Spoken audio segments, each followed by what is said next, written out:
So I want to talk about something that we all face throughout our lives. And we've faced it multiple times before. We may not realize that we faced it. Imagine you're at a time in your life when your world doesn't seem to make sense anymore. Right?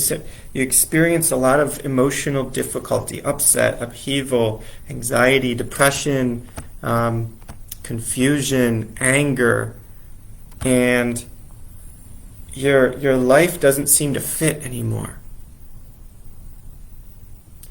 Well, there's a couple ways that we can handle this. We could either do everything we can to numb out from this experience of this overwhelm, this discomfort.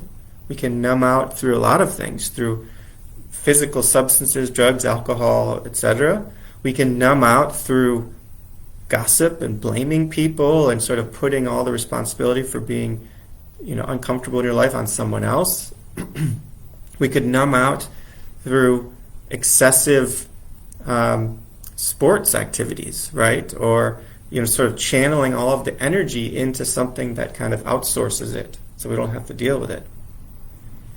Or we could power through it. We could power through the discomfort using our familiar approaches that we've already used. So let's say all the things I just mentioned, but sometimes if we're experiencing extreme anger in our lives, more so than what we normally do. Maybe we've got a habit of kind of commanding and telling people what to do, or otherwise just sort of saying, being very straight with people and kind of blunt and oftentimes even not considering their feelings or emotions. And when we're in that extreme state of anger and we're overwhelmed in life, we might just continue to use that same tool, push harder against people, right? Maybe if our typical habit is to double down on achievement. What's my goal, right? Or what's the next task that I have to check off? And we're feeling that overwhelm, we might just go back to, okay, what's my goal? And what's my next goal? And I have to achieve this goal, goal. Even if life is inviting something else. Right? We might go back to our task list. Even if life is inviting us to let go of the task list and see if something else is possible. Right? So this is what we call vertical development. This is one explanation, one invitation for this kind of phenomenon. And what's vertical development? It's a transformation of identity. It's the response to the question of who am I that changes throughout our lives. Right? And so, we might start off, we all start from square one, right? But we might start off early in our lives as we start at stage, we call it 2-3, which is the self-centric stage, where it's all about me and what I want and my narrow perspective. It's about protecting and getting what I want. And then when we start to realize that, I'm actually much better off if I surrender and submit to a group, I move into what's called group-centric. And I'm going to go through these really quickly because I'm going to focus on the principles of vertical development, less so the stages. But these are the stages. There's self-centric, there's group-centric, where I'm identified with the group. I am one with the group. I'm part of the group. I have to fit in with the group. Right? But at some point, when we start to feel that the group is stifling us or that we're limited by the group and we want to break out and actually claim some uniqueness, some difference from the group, we might carve out and focus on a particular skill or expertise or ability and say, no, this is me, I'm different, I have this expertise, I get to tell others how to do it. That's the skill-centric stage. And then at some point, if we continue to grow in our development, we might start to see, the skill-centric stage, and we don't think like this, right? But this is a summary of how to make sense of the experience, right? The skill-centric stage becomes limiting in that we start to lose interest in fixating on one particular area of our identity, and we want to expand. We start to say, wait a minute, maybe I'm more than just this expertise, and I can look at life as a whole and look at a larger strategic vision and see, what am I creating in this world? How can I determine my life? So that's where we get to the self-determining stage, where we look at ourselves as authors of our own story. Okay, so we master our destiny. We choose how we want to show up. And then at that point, if we continue to grow, we start to see the limitations of even just the sense of, oh, I choose everything in my life. I make everything happen. I determine everything. Actually, we start to discover reality actually affects me. I choose reality, but reality, the world around me, actually impacts me, in that there's a give and take. There's some sort of flow, and I'm not as defined and stable of an identity as I once thought. So we move into what's called the self-questioning stage, where we start to look at our life and question our identity, question our sovereignty, our autonomy, and look at the multitude of identities that we actually tend to experience. We open ourselves up to our own interior much more deeply, and our vision for possibility beyond this narrow, I'm going to make my life happen. We actually are open to more unfolding processes, the journey itself, as well as incorporating more relational ways of being. We start to see ourselves as interconnected. And we continue to move through our development and start to see, well, it's not merely just that everything is kind of connected and that I don't have a stable identity and I'm continuously learning and I'm always on the path and I'm growing, but that there's actually a clarity of direction. There's actually a way in which there is a coherent sense of self, even with all these multitudes and all these various perspectives, and I'm always learning and growing, and there's a direction. There are sets of principles that guide my life. There is a direction of my life and direction of everyone's life. There's an evolutionary trajectory.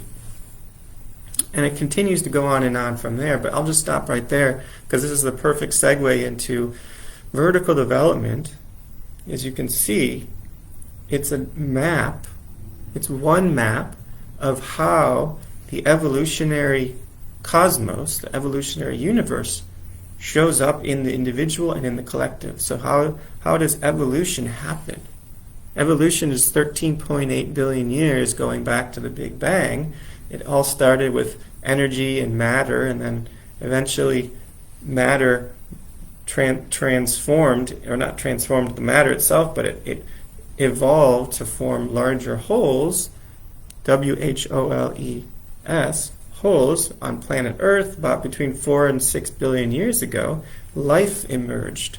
Photosynthesis, right? So you had fungi, you had early plants, and you had later plants, right?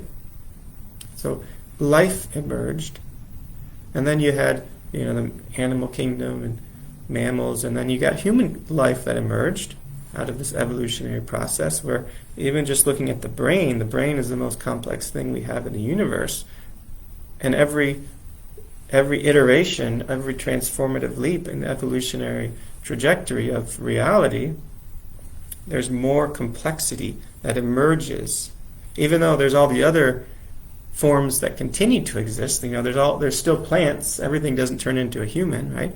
But out of the plant world emerges these more complex lives that we eventually see that come into a human form, right? So about 250,000 years ago to about 70,000 years ago, you have the emergence of Homo sapiens and humans. In the human realm, evolution continues, but this time it continues not as much through biological change, although that does happen slightly, but biological change moves so much more slowly.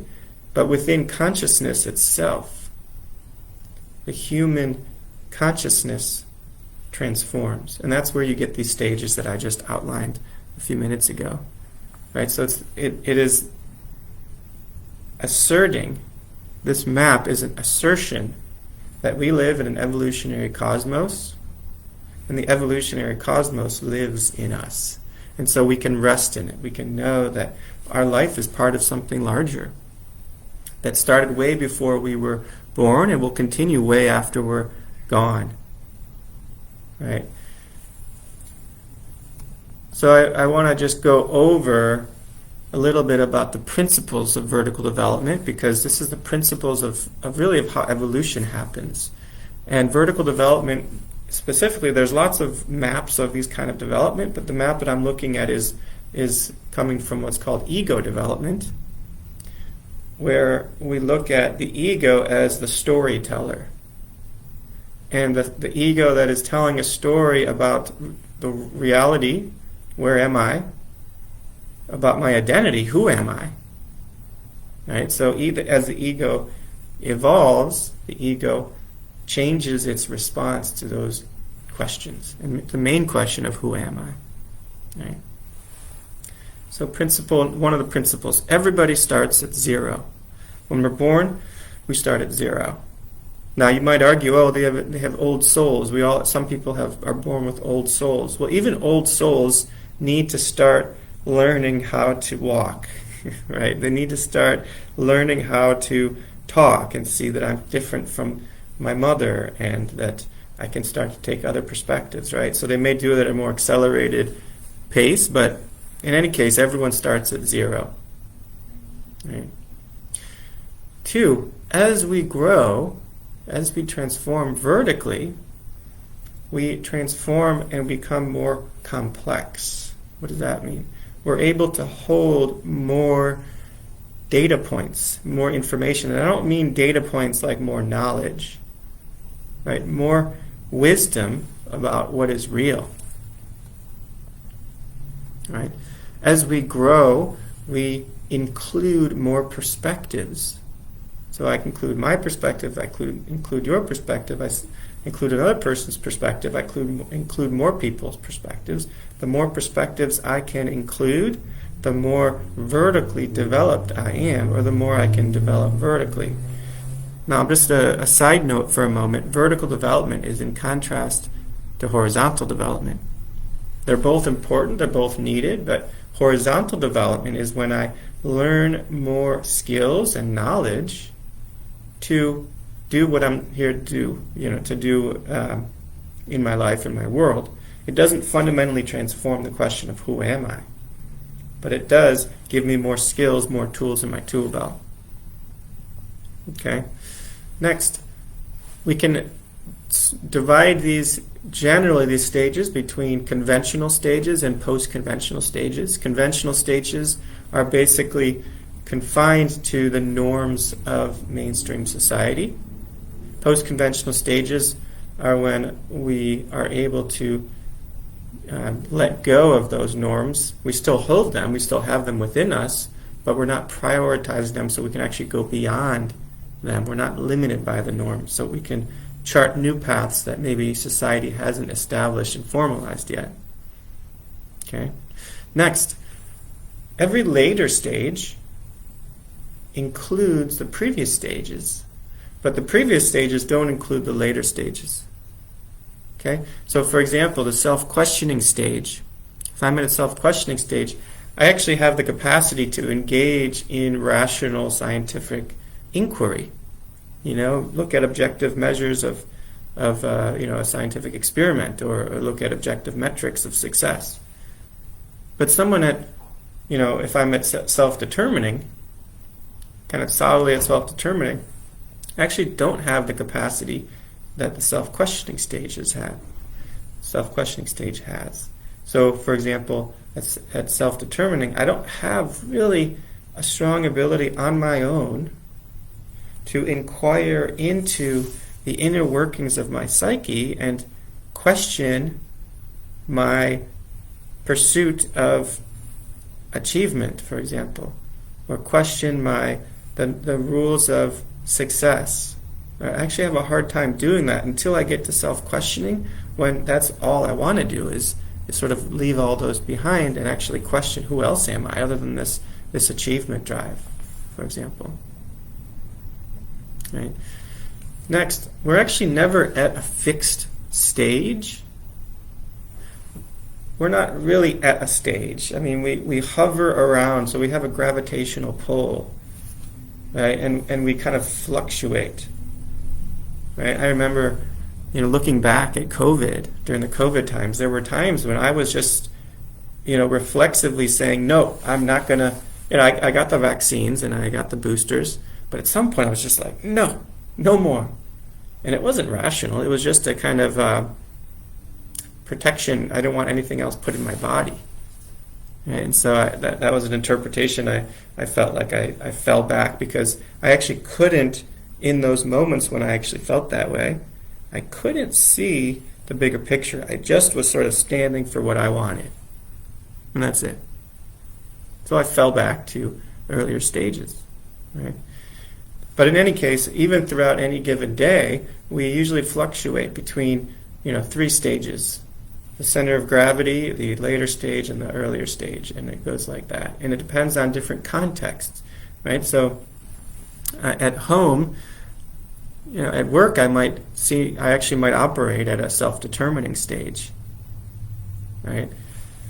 Make my strategic plan, I get up and go to work and do all my goal setting and task achievement, have my meetings and focus on the results.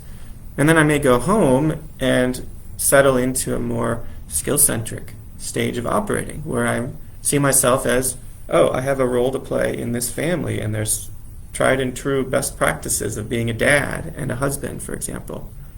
Right? And I operate in that way. Right? Different contexts give us access to different capacities. Okay? Also, the vertical development framework is not a map of people or a map of types of people, but a map of how people see themselves and the world in a place in time. Right? So it's a temporary map. It's not who I am. So I've heard some people say, it's just who I am. It's not who you are. It's who you are being as you operate through this stage. Right? But it's important to realize that there's more possibilities. And that's why, going back to the very beginning, of whenever you feel like you're overwhelmed and you're kind of suffocating in your world, you're drowning, vertical development gives us this opening that, what if there's a possibility beyond what I think is real and what I think is true, what I think is possible right now? What would it be like to have a possibility that, in a year from now or 2 years from now, the thing that is most overwhelming to me, the most challenging, actually becomes just another thing that I'm doing? What if the ways that I continuously fall into anxiety or depression or triggered emotions actually become the source of my greatest gift and strength? Right? What if the fear of having to do it all myself, the anxiety of failure, and the distrust of other people, what if that was just one way of seeing the world, and that in a year or two, or maybe even tomorrow, but in the next 6 months, I can actually have a realization that I can let go of my need to figure it all out and rest in a larger field of support, whether it be through community, right, or coworkers, or colleagues, or the nature and the forest around me. Right? What if I realize that I'm actually part of an ecosystem and not part of a machine? What if the future is not something to be created by me on me alone?